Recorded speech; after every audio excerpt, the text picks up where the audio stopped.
Assalamualaikum warahmatullahi wabarakatuh. Perkenalkan, nama saya Manda Irawan, NPM 2110314. Di sini saya akan menjelaskan riset report kami dengan sektor transportasi dan logistik dengan emiten PT Bluebird Tbk dan kode emiten BIRD IRD dan memiliki tagline tidak hanya biru tetapi juga aman. Baiklah, saya akan memulai penjelasannya, yaitu tentang kondisi makroekonomi. Yang pertama, pertumbuhan ekonomi.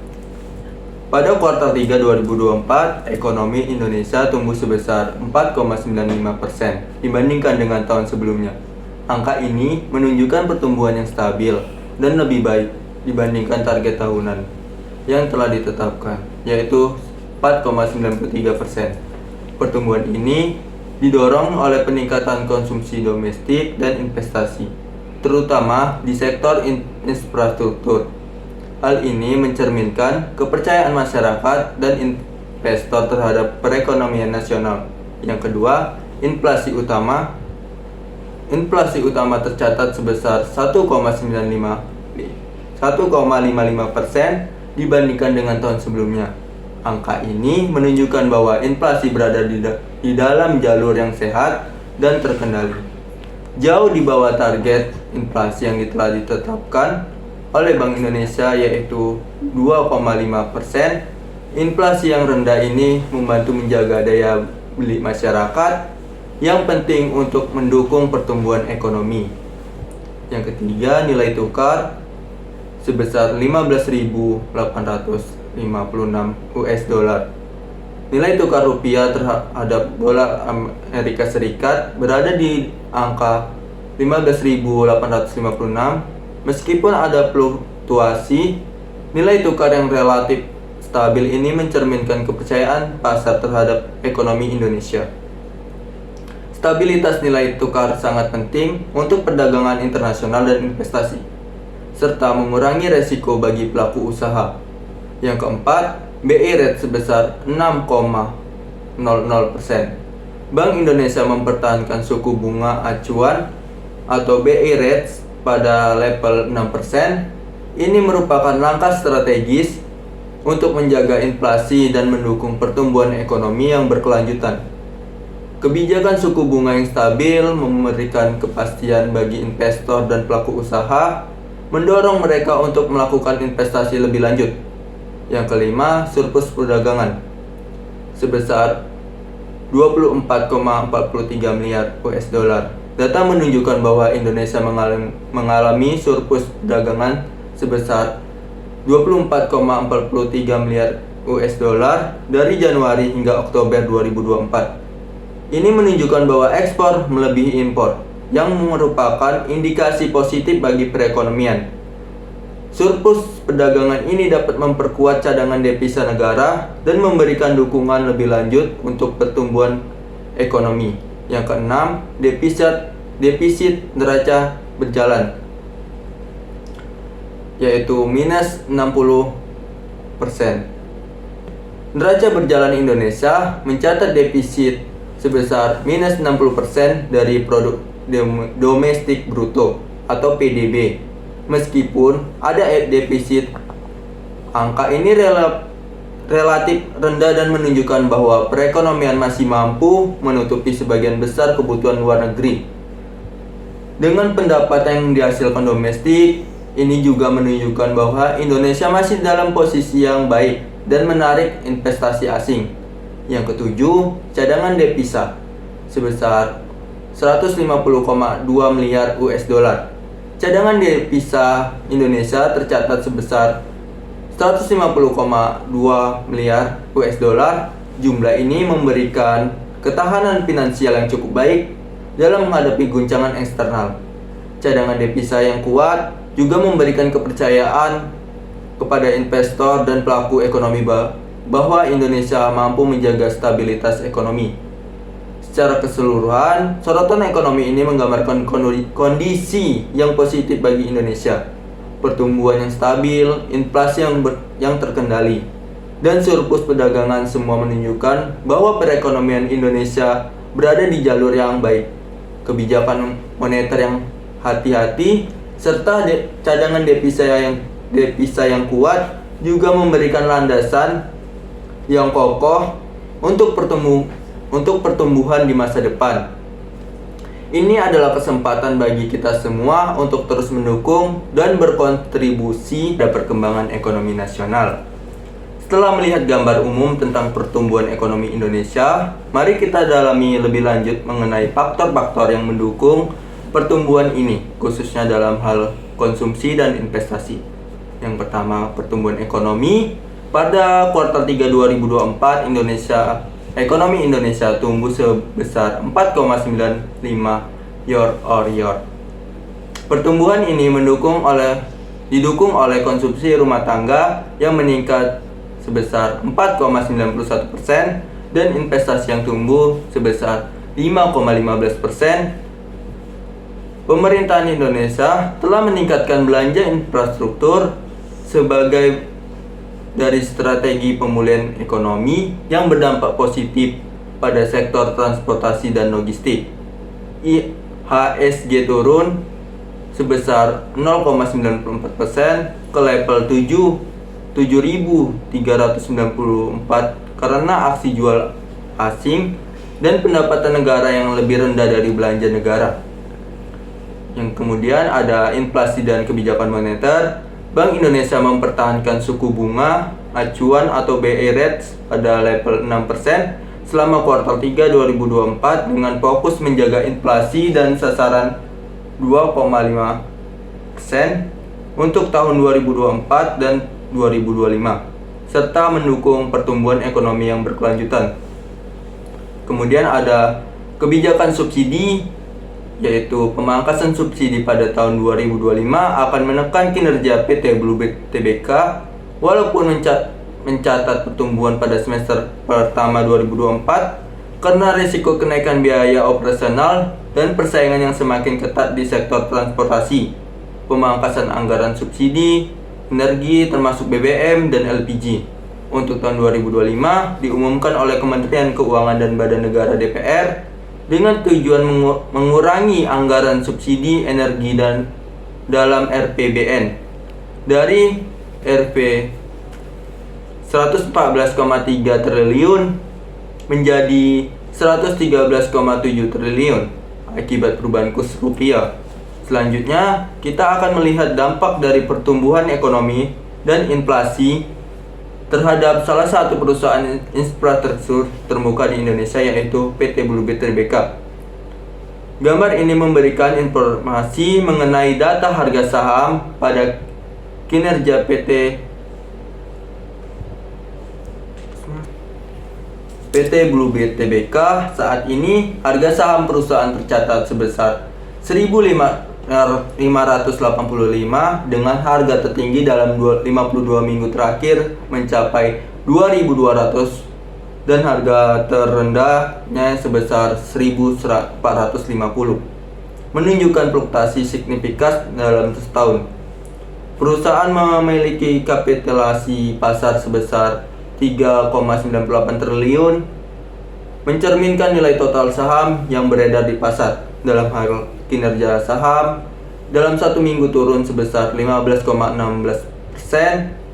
Secara keseluruhan saham telah turun sebesar 22,57% sepanjang bulan ini, yang mungkin dipengaruhi oleh faktor-faktor eksternal atau kondisi pasar. Selain itu, Republik Indonesia memiliki kepemilikan terbesar di perusahaan ini, yakni sebesar 73,9%, menunjukkan dukungan pemerintah yang kuat terhadap PT Bluebird Tbk yang berperan penting dalam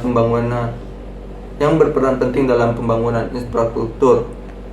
Berjalan pada kinerja saham PT Bluebird, kita akan menyoroti lebih dalam tentang pencapaian dan prospek ke depan perusahaan ini dalam konteks kinerja dan keuntungan. Pada highlight BIR pada tahun 2024, BIR mengantongi laba bersih yang mencapai 173,30 miliar yang didapat setelah perseroan tersebut berhasil mencatat pendapatan usaha sebesar 1,34 triliun dan tumbuh sebesar 17,48% pada kuartal 3 2024. BIT juga mencatat pertumbuhan signifikan dalam pendapatan, EBITDA, dan laba bersih pada semester tersebut, didukung oleh pemulihan bisnis taksi dan ekspansi di sektor taksi dan dengan rencana penambahan armada taksi dan non-taksi yang signifikan, di mana sektor non-taksi menyumbang 26,9% pendapatan dan ditargetkan naik sebesar 30%. EBITDA BIT naik sebesar 323,42 miliar. Sementara itu, laba bersih dilaporkan sebesar 173,30 miliar per semester 30 September 2024. BIT punya total aset sebesar 7,85 triliun. Adanya peningkatan aset pada tahun 2024. Kembali ke ringkasan performa, PT Blue Bird memiliki return 9 bulan terakhir sebesar 3,73 triliun, gross profitnya 9 bulan terakhir sebesar 1,2 triliun, dan EBITDA sebesar 862,7, dan new profitnya sebesar 436,3. Adapun 6 bulan terakhir 2024 yaitu return-nya sebesar 2,3 triliun, gross profit-nya sebesar 738,8 triliun, EBITDA-nya sebesar 545,6, dan new profit-nya sebesar 263,0. Adapun 3 bulan terakhir yang didapatkan oleh PT Blue Bird pada tahun 2024 yaitu return-nya sebesar 1,1 triliun dan gross profit-nya sebesar 345,7, EBITDA-nya sebesar 251,2, dan new profit-nya sebesar 115,8. Dan PT Blue Bird memiliki pendapat return satu tahun terakhir yaitu sebesar 16,7%, gross profitnya sebesar 17,3%, EBITDA-nya sebesar 7,7%, dan new profitnya sebesar 17,7%. Profil perusahaan pada PT Blue Bird yaitu PT Blue Bird Tbk, perusahaan yang bergerak di bidang transportasi penumpang dan jasa pengangkutan darat. PT Blue Bird Tbk merupakan bagian dari Blue Bird Group, perusahaan induk yang juga melayani kebutuhan transportasi seperti kontainer, alat berat, dan logistik, dimulai pada tahun 1965. Sebagai Chandra Taksi, layanan taksi non-meteran di Jakarta, perusahaan ini resmi berdiri pada tanggal 29 Maret 2001. Pada saat ini memiliki 15 unit usaha. Beberapa merek yang dimiliki perusahaan pada Blue Bird, Silver Bird, Taxi Bird Taxi, Golden Bird, Rental Bird, Golden Bird, Charge Center, Pasar Mobil Bekas, Mobil Go, Iron Bird Logistik, City Range, hingga Holiday Resort Lombok. Perusahaan ini dimulai pada tahun 1965 sebagai Chandra Taksi. Layanan taksi non-meteran di Jakarta pada tanggal 26 April 2001. Pendirian Blue Bird resmi disahkan oleh Kementerian Kehakiman dan Hak Asasi Manusia Republik Indonesia melalui surat keputusan perseroan memulai kegiatan operasinya pada tahun 2001 dan bergabung dalam kelompok usaha Blue Bird Group. PT Blue Bird Tbk berdiri pada 29 Maret 2001 berdasarkan Akta Notaris Dian Pertiwi SH nomor 11 pada tanggal 26 April 2001. Pendirian Blue Bird resmi disahkan oleh Kementerian Kehakiman dan Hak Asasi Manusia Republik Indonesia melalui surat keputusan. Sebagai perintis layanan taksi dengan armada terbesar di Indonesia, baik di pusat-pusat bisnis maupun destinasi wisata.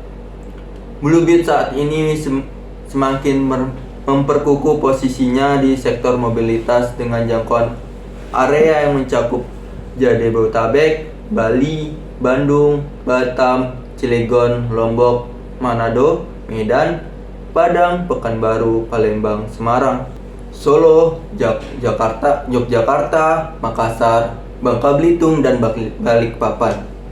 Sesuai dengan pasal 3 Anggaran Dasar Perseroan, lingkup kegiatan usaha perseroan mencakup angkutan darat dan angkutan melalui saluran pipa, pergudangan dan aktivitas penunjang angkutan, aktivitas kantor pusat dan konsultasi manajemen, perdagangan, reparasi dan keperawatan mobil dan sepeda motor, industri kendaraan bermotor, trailer dan simulator, pedagang eceran, bukan mobil dan motor, dan real estate. Pada saat ini, perseroan berfokus pada layanan mobilitas darat. Perseroan memulai kegiatan operasinya pada tahun 2001 dan bergabung dalam kelompok usaha Bluebird Group pada tahun 2012 dan bergabung dalam kelompok usaha Bluebird Group pada tahun 2012. Bluebird melakukan restrukturisasi kepemilikan saham pada beberapa perusahaan yang menyediakan jasa layanan angkutan darat. Restrukturisasi tersebut membuahkan hasil berupa kepemilikan 5 instansi anak perusahaan di bawah Bluebird yang semakin memperkuat posisinya di industri transportasi. Pada tahun 2014, Bluebird berhasil melakukan langkah korporatif melalui penawaran umum saham perdana atau IPO di Bursa Efek Indonesia. Proses pencatatan dan penawaran umum saham tersebut dilaksanakan setelah penerimaan pernyataan efektif dan dari Otoritas Jasa Keuangan pada 29 Oktober 2014. Saham Bluebird pun resmi diperdagangkan pada 5 November 2014. Sejak awal pendirinya, Bluebird secara konsisten telah menunjukkan dedikasi dan kegigihan dengan terus berkomitmen memberikan layanan terbaik kepada pelanggan dan para pemangku kepentingan lainnya.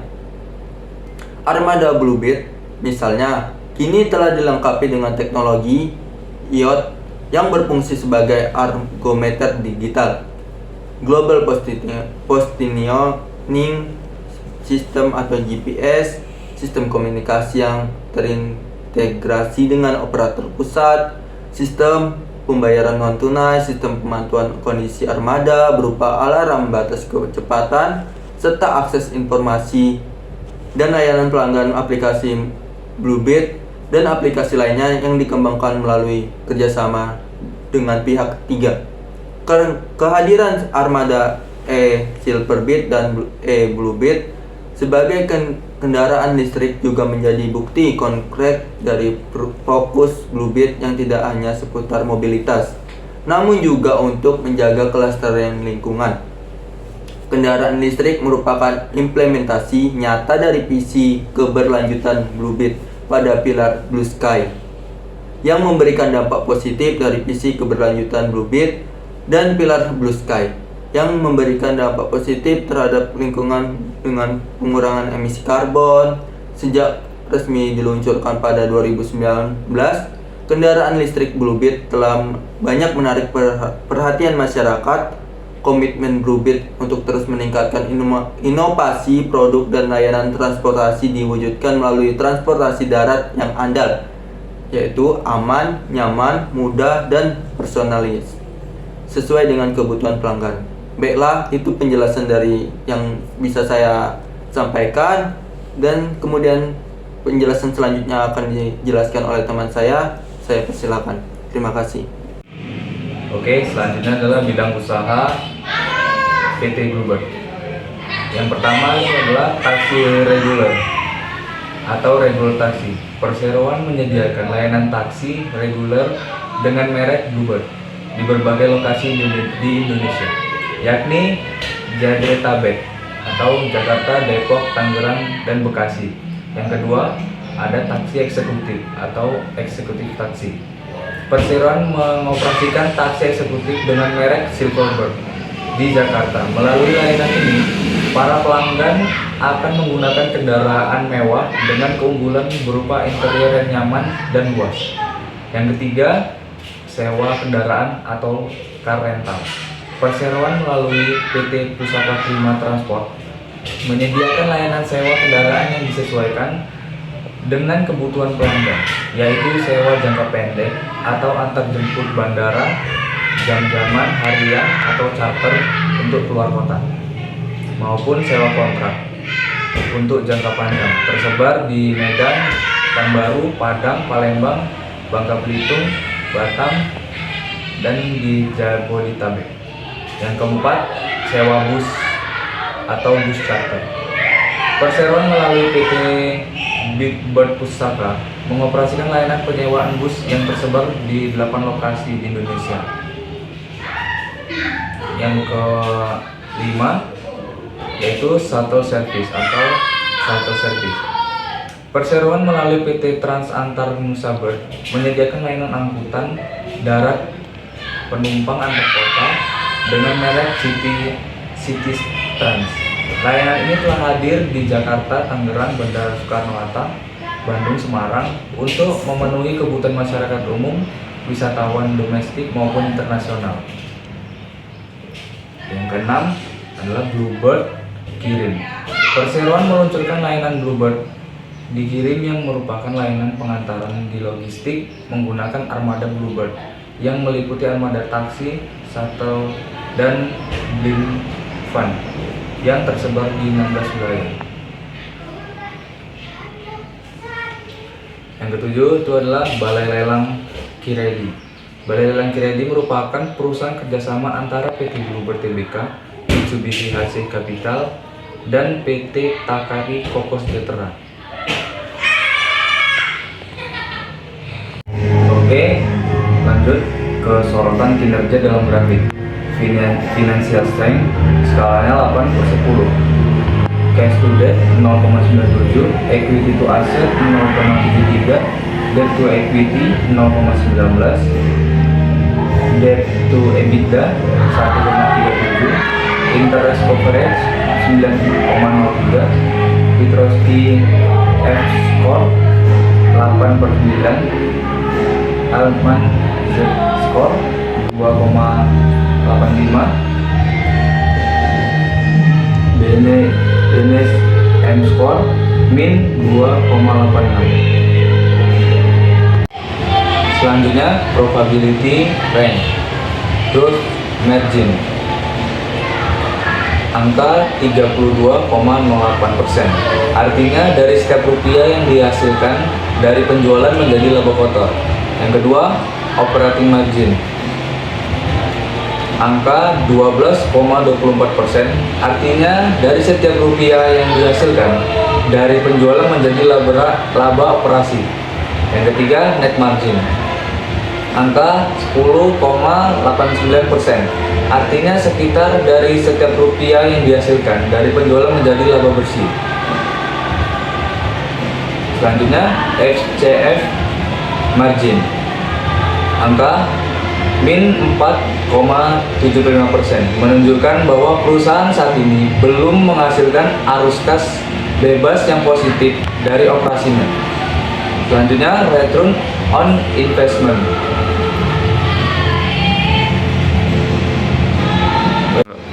ROE 9,49%, ROA 6,9%, ROIC 7,02%. 3 tahun terakhir ROIC 193,59%, ROIC 12,64%, ROCE 11,04%. Years of probability over part 10 tahun yang lalu 9. Oke, selanjutnya grow rank. 3 years revenue growth rate atau tingkat pertumbuhan pendapatan 3 tahun, menunjukkan presentasi peningkatan pendapatan perusahaan dalam 3 tahun terakhir menuju angka 29,3%, menunjukkan pertumbuhan pendapatan yang cukup signifikan dalam periode tersebut. Yang kedua, tingkat pertumbuhan arus kas bebas 3 tahun menunjukkan persentase peningkatan arus kas perusahaan dalam 3 tahun terakhir, menuju angka min 2,2%, menunjukkan penurunan arus kas bebas dalam periode tersebut. Yang ketiga, 3 years book growth rate atau tingkat pertumbuhan nilai buku 3 tahun menunjukkan angka 2,4%, menunjukkan pertumbuhan nilai buku yang moderat. Oke, selanjutnya ada liquidity ratio. Yang pertama, current ratio angka 1,87 menunjukkan bahwa aset lancar perusahaan 1,87 kali lebih besar daripada utang lancarnya.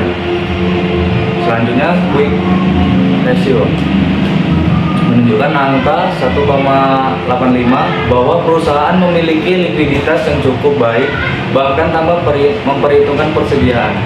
Selanjutnya, cash ratio menuju angka 1,2 mengindikasikan bahwa perusahaan memiliki kas yang cukup untuk menutupi sebagian besar utang lancarnya. Selanjutnya ada days investor angka 2,2 menunjukkan bahwa perusahaan memiliki perputaran persediaan yang cukup cepat. Selanjutnya day sales outstanding dengan angka 18,8 menunjukkan bahwa perusahaan membutuhkan waktu yang cukup lama untuk menagih piutangnya. Selanjutnya ada days payable menunjukkan angka 19,46 bahwa perusahaan cenderung menunda pembayaran utang dagangnya. Selanjutnya yaitu risiko. Adanya pemangkasan subsidi BBM pada 2025 akan menekan kinerja PT Bluebird Tbk atau BIRT walaupun mencatat pertumbuhan pada semester pertama 2024 karena risiko kenaikan biaya operasional dan persaingan yang semakin ketat di sektor transportasi. Kenaikan harga BBM juga dapat meningkatkan biaya operasional perusahaan sehingga mempengaruhi laba beserta ketergantungan pada pendapatan taksi. Pendapatan taksi masih menjadi kontributor terbesar bagi perusahaan, sehingga perubahan pada industri taksi dapat mempengaruhi pendapatan perusahaan. Harga saham BIRT dapat fluktuatif dan dipengaruhi oleh berbagai faktor seperti kondisi ekonomi dan industri transportasi, serta BIRT harus membayar royalti sebesar 2% dari pendapatannya kepada PT Pusaka Citra Djoko Sutono yang dapat mengurangi laba bersih perusahaan tersebut. Oke, selanjutnya yaitu proyeksi keuangan, income statement. Ada total revenue kuartal 3 2024 1,34 triliun. Adanya pertumbuhan sebesar 17,48%. Selanjutnya ada gross profit YoY growth kuartal 3 2024 432,58 miliar. Adanya pertumbuhan sebesar 21,99%. Selanjutnya operating income di kuartal 3 2024 191,84 miliar, adanya pertumbuhan sebesar 41,64%. Selanjutnya ada pre-tax income di kuartal 3 2024 223,35 miliar, adanya pertumbuhan sebesar 71,42%.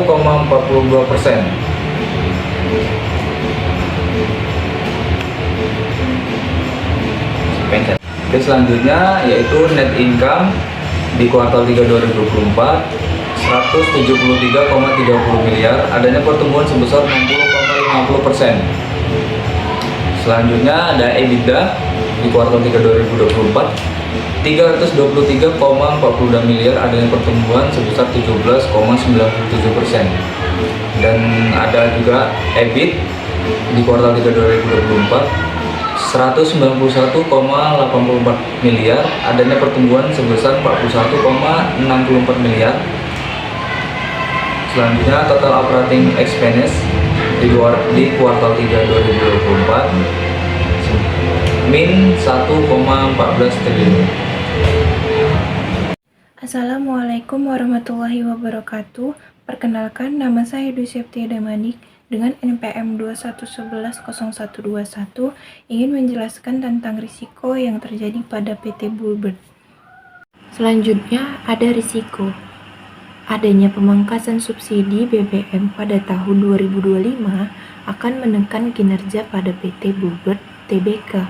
Walaupun mencatat pertumbuhan pada semester pertama 2024, risiko kenaikan harga BBM juga dapat meningkatkan biaya operasional perusahaan, sehingga mempengaruhi laba bersih serta keuntungan pada pendapatan taksi. Pendapatan taksi masih menjadi kontributor terbesar bagi perusahaan, sehingga perubahan pada industri taksi dapat mempengaruhi pendapatan perusahaan.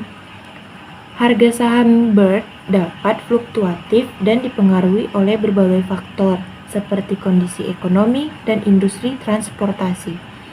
Serta Bird harus membayar royalti 2% dari pendapatannya kepada PT Pustaka Citra Djoko Sentono yang dapat mengurangi laba bersih perusahaan. Selanjutnya, proyeksi keuangan. Adapun di tabel income statement atau laba rugi, balance sheet atau neraca keuangan, laporan atau juga laporan keuangan. Di situ ada total aset years on years growth di kuartal 3 tahun 2024 di bulan September sebesar 7,86 triliun, meningkat sebesar 6,47%. Yang kedua, total liabilities years on years growth di kuartal 3 tahun 2024 di bulan September sebesar 2,2 triliun, meningkat sebesar 9,42%. Yang ketiga, total equity di kuartal 3 tahun 2024 di bulan September sebesar 5,84 triliun, meningkat sebesar 5,49%. Yang keempat, total liabilities and shareholder di kuartal 3 tahun 2024 di bulan September sebesar 7,86%. Yang kelima, total debit itu di kuartal 3 tahun 2024 di bulan September sebesar 1,7 triliun. Yang keenam, net debit di kuartal 3 tahun 2024 di bulan September sebesar 36,30 miliar. Yang ketujuh, ada book value per share-nya di kuartal 3 tahun 2024 di bulan September dia sebesar 2,29 rupiah. Selanjutnya ada valuasi.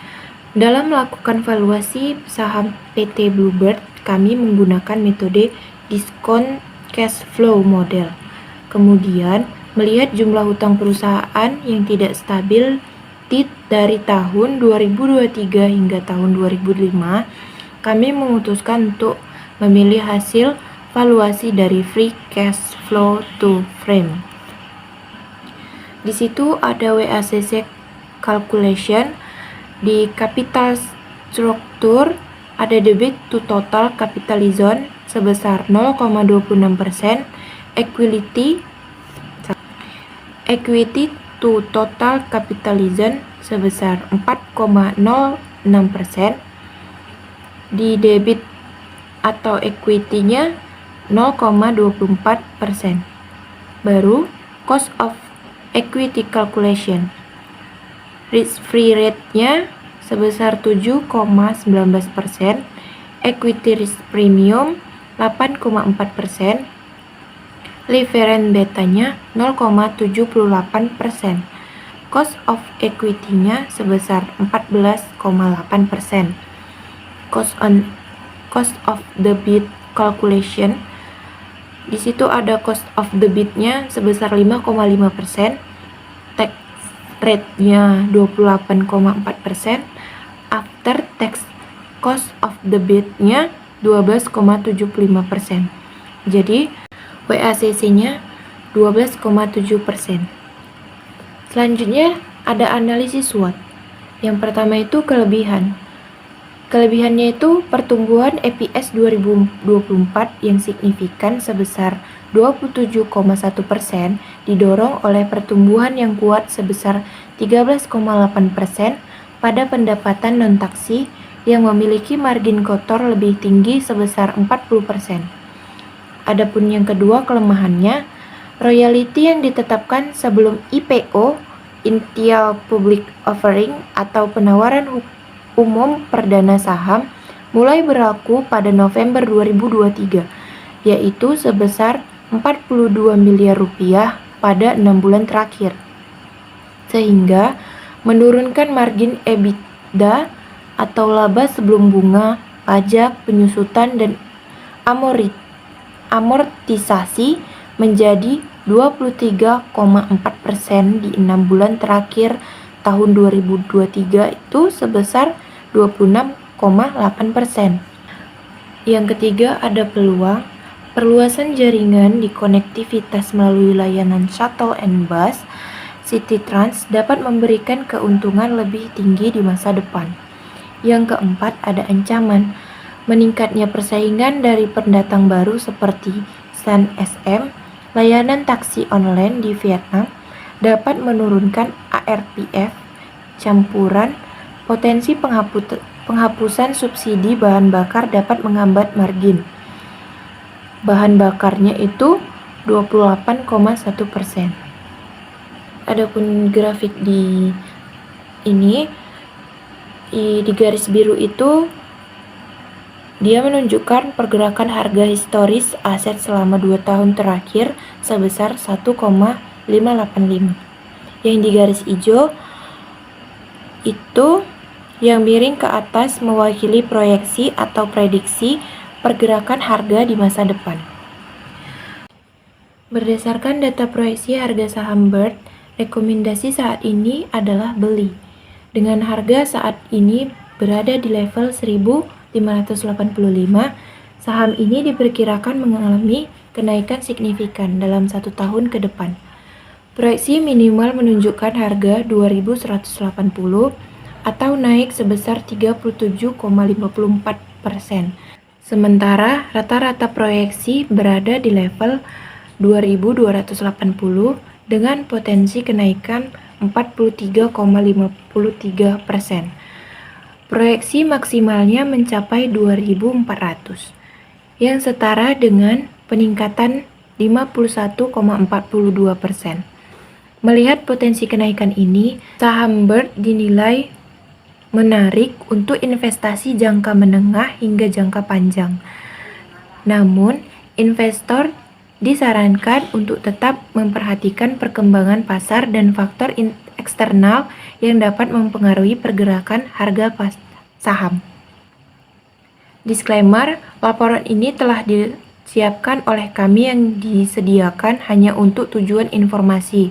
Dalam keadaan apapun, laporan ini tidak boleh digunakan atau dianggap sebagai tawaran untuk menjual atau ajakan untuk membeli. Laporan ini telah dibuat secara independen dan perakiraan, opini, dan ekspektasi yang terkandung di dalamnya sepenuhnya merupakan milik kami. Meskipun semua upaya yang wajar telah dilakukan untuk memastikan bahwa informasi yang dimuat di sini tidak benar atau menyesatkan pada saat diterbitkan oleh kami, tidak membuat pernyataan apapun mengenai keakuratan atau kelengkapannya, dan tidak boleh diandalkan seperti itu. Laporan ini disediakan semata-mata untuk informasi yang diharapkan membuat keputusan investasi mereka sendiri tanpa bergantung pada laporan ini. Kami tidak bertanggung jawab atau apapun atas kerugian langsung atau konsekuensial yang timbul dari penggunaan laporan ini atau isinya. Bye bye, sekian.